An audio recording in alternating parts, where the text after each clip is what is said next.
Different from what you think, and in two ways, Harley-Davidson Pan America ST, all the details in this video.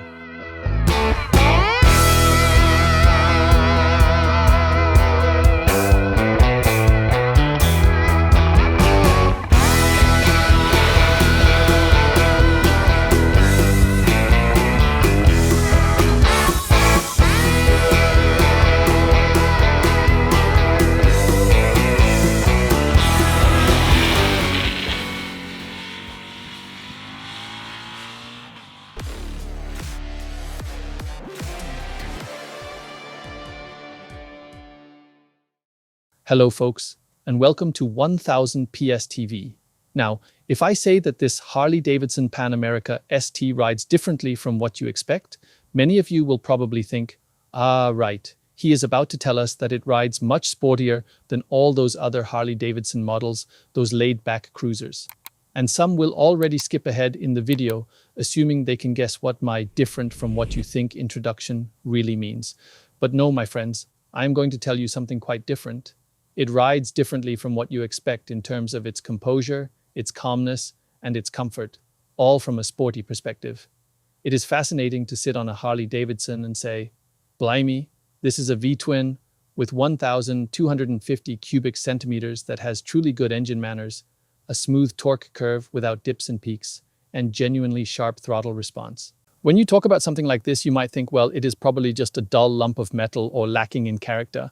But Harley-Davidson has given the Pan America an engine that behaves very differently from those rumbling and thumping touring engines you find in models like the Road Glide or similar bikes. Here we are talking about 152 horsepower, powerful, yet also equipped with very refined manners. And today, here at the Hungarian Pannoniaring for the 1000 PS Bridgestone Track Days, I must say I really came to appreciate this quality. Since you are constantly in the saddle, you are at first naturally inclined to sort the bike into the touring category thanks to that soft seat, and you immediately get the impression that you are sitting on a touring machine. Then you have this wide handlebar in front of you, which, in terms of the upper body position, is essentially the same as on the standard Pan America with the 19-inch front wheel. And the Adventure Tourer Pan America somehow feels, well, when you look into the cockpit and have the controls in your hands, it still sits very strongly in your mind. But then, when you look at the knee position, the lower body position, and when you aim into the first bend, you realize, there is more of a road bike character in it. More road bike than Adventure Tourer. And this one is tricky to categorize, because from the seating position, with the upright upper body and the stretched out arms, it still has that classic touring posture. I would say, typically Harley style, with the arms reaching further forward than on other adventure tourers. The seat is soft, the knee angle is actually more comfortable, but overall the bike sits lower than other adventure tourers. That is partly because it has smaller wheels, but also because the suspension has been shortened. So what you effectively have here is a classic 17-inch naked bike chassis. But all of it is put together in a well-judged, well-executed crossover concept. Competitors in this class would likely be something like a Super Duke GT, or perhaps a BMW M1000 XR, or an S1000 XR, that sort of category. But let us come back to that very first impression. When I rolled out of the pit lane, the first thing you immediately get is the feeling for that front wheel. And there it is. When turning in towards the bend, it feels more playful, more agile, more eager, and more precise in finding the line. Yet at the same time, it still conveys that stable and composed character of an adventure tourer. It does not have that sluggish, doughy feel that adventure bikes sometimes do. It also has less suspension travel and a slightly firmer suspension setup, which you can fully adjust and tighten even more. That makes it sit more planted and taut on the road. On poor asphalt, which of course you will not find here, but certainly would out on the roads, it would offer less comfort than its bigger adventure tourer sister. But on good tarmac, like here at the Pannoniaring, or for those of you who love grinding down miles of asphalt in Sardinia and attacking the bends, you will definitely enjoy the higher level of precision, the increased grip, and the sharp accuracy with which it holds a line. And you will also enjoy that little bit of irrationality that comes with it. I do not really know why exactly, but with these 17-inch wheels you get a 120 section at the front, a 180 section at the rear, and proper road tires fitted. I am not entirely sure which model these are. They are original equipment tires from Metzeler, specially developed for this Harley, but I cannot place exactly what the competitor equivalents would be. They are dual compound tires, and here on the track they worked very well. I cannot say whether they are a counterpart to the Bridgestone S23 or which comparable Metzeler model it might be. I am sorry, I do not have the precise know-how to hand there, but what I can say is they were sporty enough to keep up over long sessions here at a 1000 PS track day in summer conditions, and that worked brilliantly. These 17-inch road wheels turn the bike into a slightly irrational fun machine, where you simply find yourself getting on the throttle earlier and indulging in that pure joy of blasting away.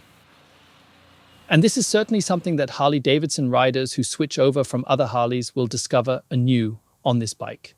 That it spurs you on a bit, that you actually enjoy cheekily blasting out of the bends and mischievously hammering along at some point.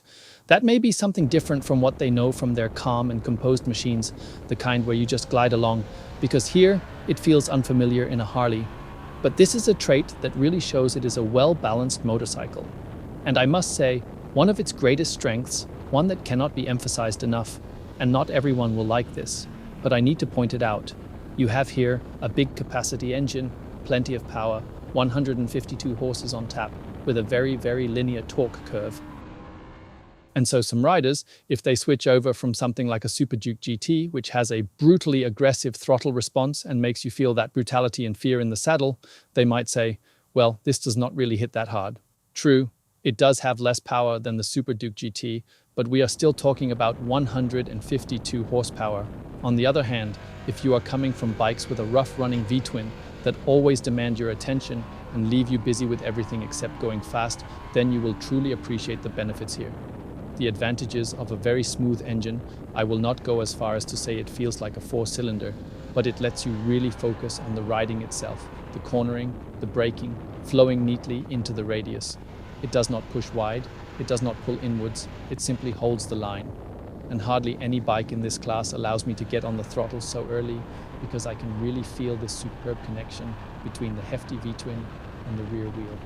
And then in the braking zone, even if I downshift hastily, thanks to the really good gearbox and the relaxed quick shifter, the rear wheel stays stable and does not start skipping around.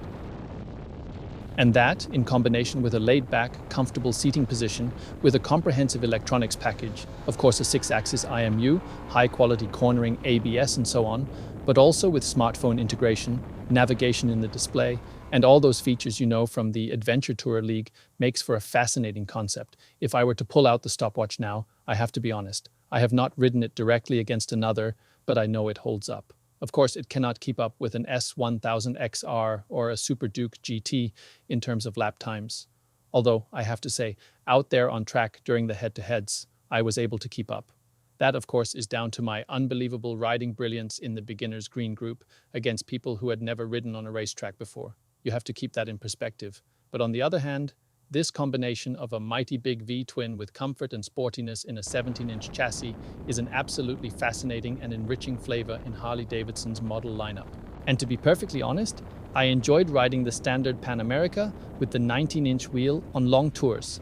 I took it through the Pyrenees and everything worked wonderfully.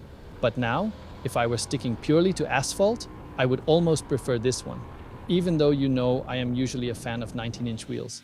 Yet here I really had well, I took it out on country roads, on everyday routes with less than perfect asphalt.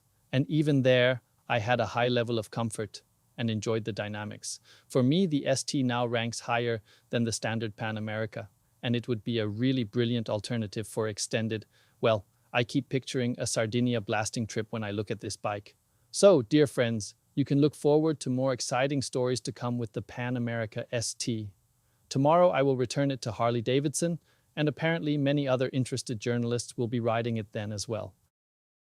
And here with us at 1000 PS, you can also look forward to many more cracking videos with the Harley-Davidson Road Glide CVO, the top of the food chain among V-twin engines. We even have a tuner project lined up, so Harley fans, make sure you subscribe to the channel. And for those of you who already have experience with the magnificent Revolution Max engine with 1,250 cubic centimeters, perhaps even some of you with the ST version, post your opinions down below without mercy. Your input always enriches our channel. Thank you for your interest and thank you for your trust in 1000 PS TV. See you soon. Cheers.